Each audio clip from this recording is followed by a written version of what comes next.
Kiai yang kaya raya tapi umat yang kasih amplop.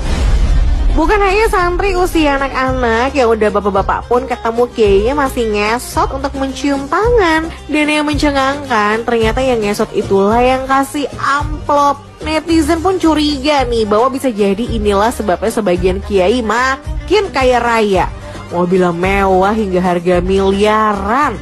Sarungnya aja pun merek termahal yang harganya berkisar antara 400 ribuan sampai 12 jutaan rupiah gitu deh. Dan satu keluarga nih, sana family kecipratan duitnya. Padahal kan harusnya kalau kaya raya mah umatnya yang dikasih duit ya enggak sih? Tapi ya gimana ya, dengan ngasih amplop pada kiai kan diharapkan bisa dapat berkah. Kalau enggak ya ambil hikmahnya aja dah. Hai, welcome back to the channel Strategy. Oke, jadi gini, gue tuh kemarin secara nggak sengaja lagi scroll, ada video, gue lupa itu siapa ya, pokoknya berseragam Trans 7, Trans TV atau Trans 7, sedang meminta maaf terkait dengan kontennya, videonya yang diunggah di TV, nggak tahu acara apa juga, karena menyinggung umat muslim, khususnya kehidupan pesantren. Nah, bingung tuh gue, ada apa ini? Karena gue telat juga nih tahu ini. Dan akhirnya gue dapat video yang ini dari perspektif dari para kiai yang menyayangkan video itu dibuat. Kayak mana videonya, terus apa tanggapan para kiai? Kita coba tonton. Nanti silakan kalian berkomentar di kolom komentar ya cuy. Kiai yang kaya raya tapi umat yang kasih amplop. Bukan hanya santri usia anak-anak, yang udah bapak-bapak pun ketemu kiainya masih ngesot untuk mencium tangan. Dan yang mencengangkan, ternyata yang ngesot itulah yang kasih amplop. Netizen pun curiga nih bahwa bisa jadi inilah sebabnya sebagian kiai makin kaya raya. Mobilnya mewah hingga harga miliaran. Sarungnya aja pun merek termahal yang harganya berkisar antara 400 ribuan sampai 12 jutaan rupiah gitu deh. Dan satu keluarga nih, sana family kecipratan duitnya. Padahal kan harusnya kalau kaya raya mah umatnya yang dikasih duit ya enggak sih? Tapi gimana ya, dengan ngasih amplop pada kiai kan diharapkan bisa dapat berkah. Gue gak tahu ya fun fact-nya seperti apa karena gue tidak ada di sana, jadi gak tahu apakah ini benar seperti apa yang diberitakan. Tapi yang jelas menurut gue dari cara ngomongnya ini lebih ke kayak meledek, iya kan, itu kan kayak apa ya, kayak menghina. Kalau memang bentuknya kritik ya silakan mengkritik, kalau menurut gue ya silakan aja gitu kan, bebas-bebas saja kalau ingin menyampaikan. Tapi dengan nada yang kalau ini sih tidak ada adab sih nadanya ya. Terlepas ini benar dan mungkin juga ini adalah tradisi kan, kita nggak tahu juga ya, karena setiap wilayah kan punya tradisinya masing-masing ya. Tradisi kayak kita di apa ya, di sini sama di luar jelas beda gitu kan. Di luar kita senyum, oh dianggap orang gila tuh kita memberikan senyum, gitu. Oh aneh tuh. Tapi kalau di sini itu suatu hal yang lumrah. Kalau di sana kita bisa dianggap kita gila tuh. Kalau di Jepang, di mana di Korea kita dianggap gila. Cium tangan juga itu budaya di kita. Kalau di luar sana tidak ada tuh budaya cium tangan. Bahwa cium tangan adalah tanda hormat kan gitu kan. Kembali lagi ini mungkin tradisi yang ada di pesantren. Tapi yang jelas sih menurut gue sih dari cara ngomongnya nih. Ya, kita lanjutin semua videonya nih.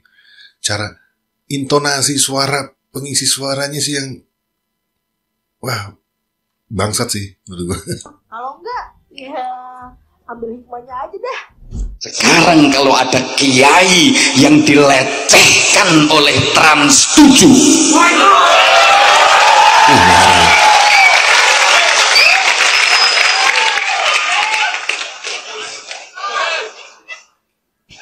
jangan hanya diboikot, cabut izinnya. Loh, itu nggak cukup itu permintaan maaf lewat surat, permintaan maaf lewat WA, enteng banget. Soan, kalau nggak ngerti soan, kalian datang ke pesantren dan ke dalam kiai kami, minta maaf. Bukan hanya itu saja, permintaan maaf secara live dan ditayangkan di TV nasional, sebagaimana kau memframing kiai kami yang kau tayangkan di TV nasional. Wajar sih marah ya. Setelah itu bikin tayangan-tayangan edukasi yang baik-baik tentang pesantren, bagaimana menanamkan ilmu, bagaimana membangun iman, bagaimana mendidik moral, bagaimana membangun akhlakul karimah. Datang kalian, direkture, pimpinan redaksine, sing bikin acarane kuwi, termasuk wong wedok sing ngomongne kuwi. Nah, tuh. Sing endel suarane kuwi. Yang perempuan dibilang dia dibahas tentang suara perempuan, karena menurut gue memang enggak juga sih. Enggak, apalagi mungkin dia juga nggak tahu secara betul kegiatan-kegiatan dilakukan para santri sana atau budayanya memang seperti itu, kita nggak tahu ya. Tradisinya mungkin ya kita nggak tahu kan, karena kita orang luar. Tapi sudah berani membicarakan dan itu diupload di sebuah televisi nasional sih menurut gue sih. Wah, sih. Membacakan dengan nada yang merendahkan, wong kentir kae. Nadanya salah sih. Datang kalian. Kalau kalian nggak datang, apa perlu kami yang menyeret kalian untuk datang kepada kiai kami, minta maaf kalian. Yang boleh bicara soal santri, yang boleh berbicara tentang pesantren, ya hanya santri, orang-orang yang benar-benar memahami santri dan memahami dunia pesantren. Kalau nggak paham tentang santri dan dunia pesantren, kok bicara soal santri, kiai, pesantren, pasti akan sesat. Contoh Trans 7. Maksudnya akan salah ya kalau nggak ngerti kan gitu maksudnya. Bikin narasi yang ngawur. Mungkin. Nah itu kan. Bahkan fitnah yang sangat keji terhadap kiai, melecehkan santri, merendahkan pondok pesantren. Kami sangat sakit karena itu merupakan serangan yang sistematik. Apa salah kami kepada Trans 7? Ya Allah, saya mengikuti pemberitaan itu nggak mampu membendung air mata. Guru kita, kiai kita, yang dengan tulus, dengan ikhlas mengorbankan seluruh hidupnya untuk mendidik kami, pagi, siang, sore, malam, mengorbankan seluruh kehidupannya, membimbing ilmu, membimbing akhlak, agar moralitas bangsa ini menjadi baik dan mulia. Dilecehkan, direndahkan. Demi Allah, kami tidak rela kalau hanya dengan permintaan maaf melalui surat, apalagi hanya melalui WA. Datang kalian, hadir kalian ke pesantren dan ke dalam kiai kami, guru kami, atau kami yang akan menyeret kalian untuk datang ke pesantren dan minta maaf kepada kiai kami.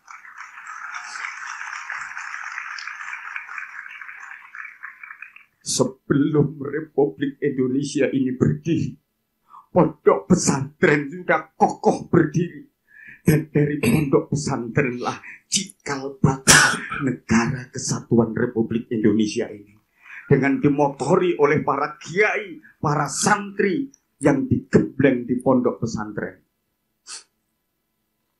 Yang di kita itu ulama mengajarkan kita dengan adab yang luar biasa. Dan itu punya sanad tersambung sampai ke Nabi. Salah satunya apa? Cium tangan. Nah, itu diantara khuluk adab. Dan itu ada sanadnya. Jadi kalau khuluk silahkan terapkan di tempat masing-masing. Anda ke Timur Tengah, ketemu Syekh Timur Tengah, cium tangan begini, dia tidak terbiasa. Dia akan katakan, jangan cium tangan begini, peluk aja. Karena adatnya begitu. Di kita mungkin berbeda. Begitu ketemu dengan guru misalnya, syekhnya, dia cium tangan, adatnya seperti itu. Nah, mesti belajar sampai ke situ. Saya lihat ada beberapa konten itu yang tidak tepat. Adat di Timur Tengah dibawa diterapkan ke sini. Dalam konteks khuluk nggak sama. Benar tuh. Tadi gue sampaikan juga contoh seperti itu ya, cium tangan atau menyapa, budaya tersenyum. Kita kan kalau ada orang yang senyum, monggo, permisi. Lu di Jepang begitu dikatain orang gila gitu kan, nggak pas gitu kan. Masing-masing punya adab ya, punya tradisi gitu ya. Sehingga jadi sul adab. Temu kiai, ini orang ngaji juga belum pernah, baca Quran belum lancar, andalkan terjemahan, ketemu dengan ulama yang sangat luar biasa, kiai besar dan sebagainya, salaman pengen begini. Karena kebayang nggak? Anak TK, anak SD diajarin salaman begini kepada orang tua yang di atasnya. Kan di adat kita tidak masuk. Al-adatul muhakkamah di usul fikihnya, tradisi itu menjadi hukum sepanjang dipandang baik oleh agama. Trans 7 boikot Gus wis jelas untuk pamflet disebar, boikot ditutup ae. Trans 7 diboikot ditutup. Ken duit dicacah kuwi nggih kantor Gus Idam official. Cabang DKI ya. Mengira iso ngelola karon nggih menyiarkan kebaikan.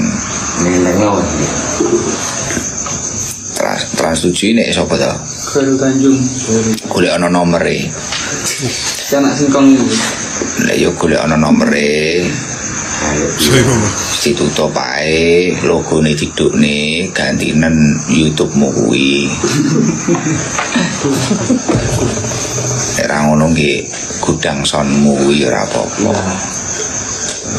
Makanya ketika seorang santri terus nesu ngamuk, ya benar itu ada beberapa alumni Himasa, beliau menyampaikan berbicara tentang kecewa, ya kita kecewa dengan apa yang dilakukan oleh Trans 7. Ya memaafkan. Tapi semisal kita itu tidak dididik adab atau akhlakul karimah oleh seorang guru, ya Trans 7 saya ini kobong Pak. Kobong Pak. Tapi karena dididik adab, dididik akhlak, saya ini so roboh nih cara dididik adab para akhlak. Bakar. Wong guru iki ya iki berarti kaya wong tuane dhewe lho Pak. Dhewe iki syarat cocok-cocoke karo wong tuane dhewe, wong tuane dhewe dilokne ngamuk ae dhewe. Dibrok tenan.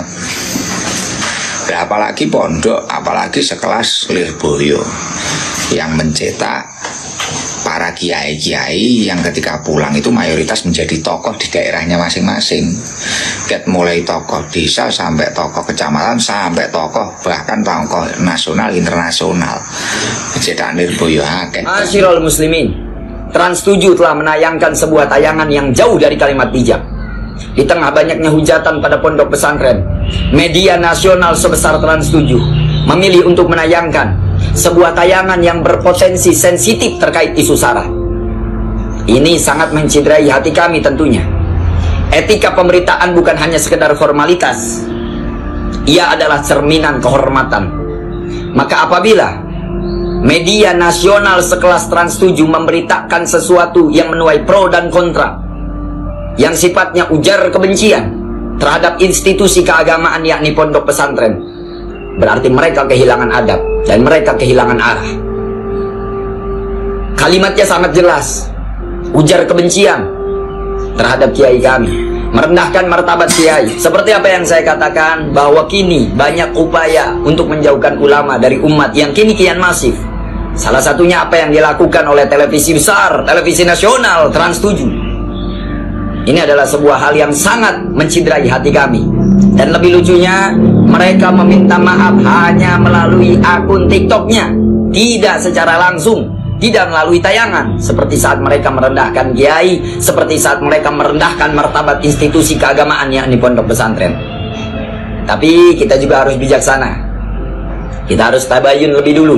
Dan alhamdulillah kabarnya alumni dari Lirboyo dan beberapa aliansi santri sudah mendatangi Trans 7 guna meminta klarifikasi dan akan melakukan persiaran secara langsung, dan kami berharap Trans 7 meminta maaf dengan terang-terangan dalam tayangan dan ditonton oleh publik atas statementnya yang menciderai hati kami sebagai santri. Apakah sebagai santri kita tidak geram? Kita geram. Apakah sebagai santri kita tidak marah? Kita marah. Hati kami semuanya terluka. Apakah kita tidak bisa mengepung gedung Trans 7, istighosah dan doa bersama untuk menuntut mereka meminta maaf secara langsung dalam tayangan, seperti apa yang mereka lakukan terhadap ujar kebencian pada kiai kami dan pondok pesantren?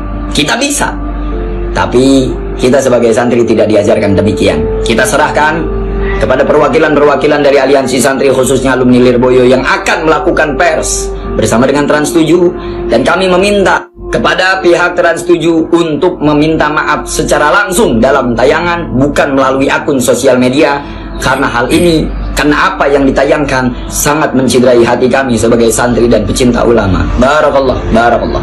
Ketika orang beragama dan dia tidak pakai akal, yang terjadi adalah orang-orang menggunakan agama untuk kepentingan pribadi. Berarti itu di Indonesia sendiri sudah banyak sekali. Oh, bukan banyak lagi. Itu yang membuat aku nggak respect dengan kaum muslim pada zaman dulu kan. Termasuk berita. Karena mereka memanfaatkan agama untuk kepentingan mereka, bukan untuk kepentingan agama. Dan sebenarnya ini terjadi juga ketika Islam lagi masa jaya-jayanya. Ketika Islam lagi masa jaya-jayanya, seperti kita maksud di Baghdad tadi itu, ada satu ulama, ada satu penulis ngomong bagus banget. Pada saat itu para ulama-ulama yang ada pada saat itu menyetarakan diri mereka seperti Rasulullah. Oke. Karena itu mereka adalah agama.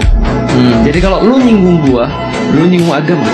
Padahal kan bisa jadi gua nggak suka sama lu doang, bukan nggak suka sama Islam kan? Boleh nggak orang nggak suka sama Felix? Boleh, nggak ada masalah. Dan orang nggak suka sama aku bukan berarti orang nggak suka sama Islam kan? Apa yang ngesot itulah yang kasih amplop. Netizen pun curiga nih bahwa bisa jadi inilah sebabnya sebagian kiai makin kaya raya. Ini bukan edukasi, tapi provokasi.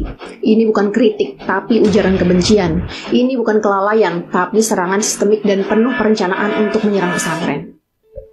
Trans 7 atau siapapun yang dengan enteng mencemooh kiai, juga hubungan antar kiai dan santri, sesungguhnya tengah terjebak dalam cara pandang sempit. Mengira bahwa seluruh relasi manusia hanya dapat dimaknai secara transaksional dan materialistis. Dalam video yang mereka tayangkan, hampir seluruh narasi berkutat pada hitung-hitungan duniawi. Amplop yang diberikan kepada kiai, pakaian dan kendaraan yang dirinci sampai ke harga-harganya. Tapi apakah mereka benar-benar memahami atau bahkan memiliki keinginan untuk memahami kedalaman ilmu dan kealiman para kiai serta keikhlasan Ibu Nyai dalam mendidik santri? Apakah mata mereka pernah menyaksikan bagaimana seorang kiai menuntun muridnya dengan kesabaran tanpa pamrih demi menjaga nyala ilmu agar tak padam di tengah zaman yang kian bising oleh materi? Kiai Haji Anwar Mansur dalam video ini terkejut mendengar adzan zuhur karena begitu khusyuknya beliau membaca kitab setebal 400 halaman sejak pagi di bulan Ramadan di usia beliau yang telah mencapai 87 tahun. Tapi dengan cara yang sangat tidak beradab, sosok beliau justru dimasukkan ke dalam tayangan dengan narasi dan framing yang keji serta menyesatkan. Hubungan antara kiai dan santri bukanlah relasi transaksional yang diukur dengan untung rugi atau status sosial. Ia adalah relasi spiritual dan moral antara seorang guru dan seorang pencari ilmu. Santri menghormati kiai bukan karena pangkat, bukan karena jabatan, tetapi karena ilmu dipandang sebagai cahaya yang Allah titipkan melalui perantara sang guru. Amplop yang diberikan santri kepada kiai bukan alat transaksi, melainkan ekspresi rasa terima kasih. Nilainya tentu tak akan pernah sebanding dengan keluasan ilmu yang diajarkan. Sebab ilmu tak bisa dibeli dan keikhlasan tidak bisa ditakar dengan nominal. Bagaimana mungkin ini bisa digunakan untuk memperkaya diri? Gestur merundukkan pandangan, merendahkan tubuh, dan bersikap tawadhu bukanlah tanda inferioritas sosial, melainkan simbol ketakziman, penghormatan tulus dari seorang fakir ilmu kepada ahlinya. Ketika hubungan manusia direduksi menjadi sekedar hitungan untung dan rugi, maka yang hilang bukan hanya rasa, tetapi juga esensi. Media adalah ruang tafsir. Jika kalian tidak bisa menjadi madrasah yang mencerdaskan, maka setidaknya jangan jadi pasar opini yang menyesatkan. Hari ini santri kena isu baru maneh memperbudak santri. Sugih kleru melarat diiles-iles, saiki dina kena tambahan lek wis dadi kiai memperbudak. Bagi kami para santri, bagi kita yang santri yang kebetulan paham betul dengan santri, ada beberapa hal yang memang saya tidak bisa paksakan untuk semuanya untuk memahami itu semua. Khususnya itu kan masalah nuwun sewu apa yang terjadi dengan syuhada'i al-Khazili. Diawali dari sana kan, diawali kecelakaan atau musibah yang sangat luar biasa yang dialami saudara-saudara kita yang di pondok pesantren Al-Khazili. Kemudian beberapa pondok-pondok di komentari atau di sorot terkait beberapa hal yang dianggap menyimpang oleh mereka, diantaranya adalah perbudakan. Bagi kami para santri, ini sing digawe contoh dilalah kersane Allah Subhanahu wa taala itu adalah Pondok Lirboyo, pondok paling gagah di Indonesia. Karena di sana ono kerja bakti yang biasa disebut oleh para santri yang namanya rohan, itu diupload dengan penuh kebanggaan oleh para santri. Kabalin itu diupload dengan penuh kesadaran dan kebanggaan oleh para sama takono santri. Betapa bangganya berkesempatan untuk terlibat dalam kerja bakti atau rohan pasti. Dan itu ada di setiap otak dan pikiran semua santri. Yang ternyata hari ini otak-otak model santri-santri Lirboyo, santri-santri kayak awake dhewe ini dianggap otak-otak kosong, otak-otak sing gak jelas. Maka akan sangat sulit bagi kita untuk menjelaskan bahwa ana abduman alamani wal harfan wahida itu sulit banget. Kita semua ini sebagai para santri itu memang budak daripada beliau-beliau para masyayikh. Kami ini punya kiai-kiai lisadatun min izim aqdamuhum fawqal jibal illam akun minhum fali fi hubbihim aizzun wajib. Bahwa kami ini memang punya guru, punya kiai-kiai yang mohon maaf, kami sangat rela. Ya memang sekosong itu otak kita, setolol itu otak kita para santri. Tadi aku juga bisa jelaskan negeri wong kuwi. Dan saya juga nggak pengen menjelaskan apapun kepada mereka yang kebetulan bukan santri. Ini aku mau cerita dong, hanya untuk pengingat bagi kita para santri. Kamu nggak usah panik, karena memang kita nggak perlu menjelaskan itu. Selain kita nggak punya kemampuan menjelaskan, memang kita nggak punya kewajiban menjelaskan. Karena kita ini punya satu keyakinan bahwa li sadatun min izim abdamuhum fawqal jibal ilam akun minhum fali fi hubbihim izzul wajah.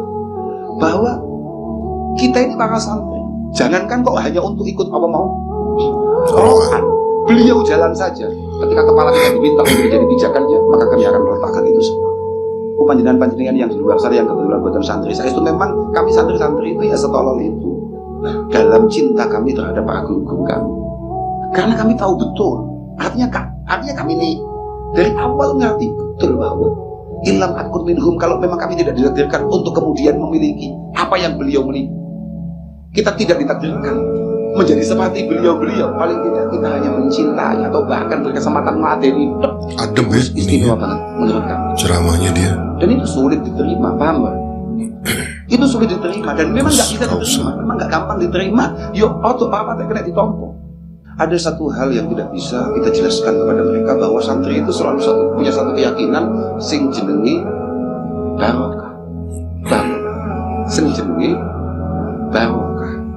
Dan itu sangat sulit untuk kemudian kita ceritakan atau kita tampilkan kepada orang-orang yang kebetulan belum pernah menjadi santri.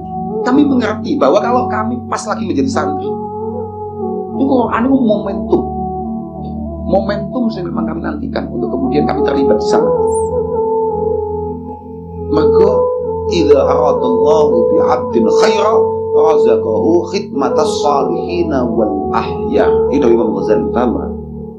Ketika kita ini memang takdirnya berhasil, ketika santri itu dilalah ditakdir Allah Ta'ala jadi santri sing hasil, maka dia akan dikasih kesempatan oleh Allah untuk ngeladeni wong-wong solih, wong-wong istimewa. Dan mohon maaf, ribuan santri Lirboyo itu tidak semuanya punya kemampuan, kesempatan untuk berkhidmat langsung kepada para masyayikh. Dan saya pikir mereka akan habis-habisan untuk memiliki secuil kesempatan berkhidmat lewat perorangan. Dan itu pun yang terjadi di pelosok atau dimanapun. Gak ono sini perintah. Di pelosok pun selalu dilarang. Tapi kebut. Tapi beliau-beliau as-shalihin wal ahyar itu adalah satu kesempatan di mata para santri. Kapal ini nih. Beliau-beliau as-shalihin wal ahyar, beliau-beliau para ulama itu kalau di mata para santri adalah kesempatan besar. Paham, Bro? Nah, ketika dia tidak bisa mendekat untuk mengabdi secara langsung, maka ro'an adalah satu di antara sekian banyak solusi menterlibatkan diri sebagai khadimul masyayikh. Paham nggak sampai? Saya beri riwayat yang ada di Bukhari Muslim. Satakunu fitanun al-qa'id fiya khairun al-qa'im wal-qa'im fiya khairun al-masyi wal-masyi fiya khairun nasai. Nanti di akhir zaman itu banyak fitnah, kata Rasulullah. Yang duduk lebih baik ketimbang yang berdiri, yang berdiri lebih baik ketimbang yang jalan biasa lebih baik ketimbang yang jalan bergegas. Man tasyarrafa laha tastasrifu. Fitnah itu adalah siapa yang terlibat maka akan semakin parah. Sehingga semenjak itu ulama berpikir nanti di akhir zaman kalau ada fitnah itu sebaiknya orang ngambil sikap sepasif-pasifnya, secuek-cueknya. Jadi semua surahul hadis sepakat makna hadis ini apa? Orang disuruh sikap secuek. Tapi Gus Kausar tadi Gus adem banget ya menjelaskan. Kembali lagi kan kita nggak tahu itu memang tradisi atau apa, tapi yang gue juga sesali adalah Trans TV cara menayangkannya dengan bahasa yang menurut gue intonasinya lebih ke meledek ya, lebih ke meledek, bukan kayak memberikan kritikan atau masukan atau apa, tapi lebih kayak meledek ya. Siapa yang nggak marah, jadi kita memaklumi lah kemarahan dari para ulama-ulama ini. Khususnya yang dari jebolan Lirboyo ya, gue juga belum tahu banyak tentang Lirboyo.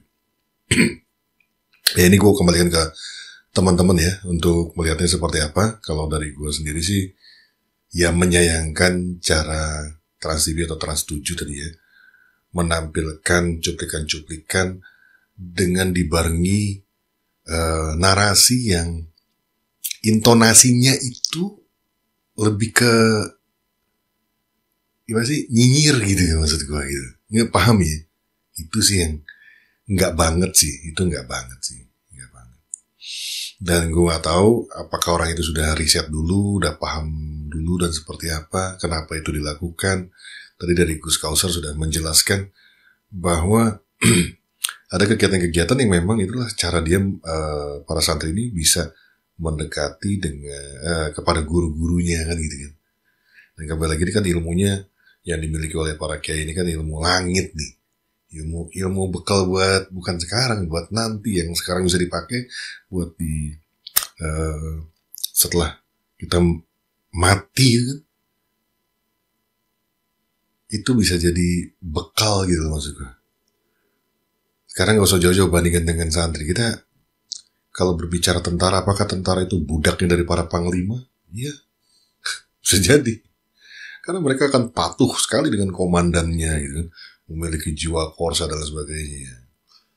Ya, kurang lebih gitulah dengan perbandingan simpelnya lah kalau kita membandingkan antara tentara dengan santri ya mereka pasti akan mencoba mematuhi ya peraturan di sana, ya tradisi di sana, ya guru-gurunya tentunya yang diharapkan bisa memberikan ilmunya untuk bekal di dunia dan akhirat kan gitu.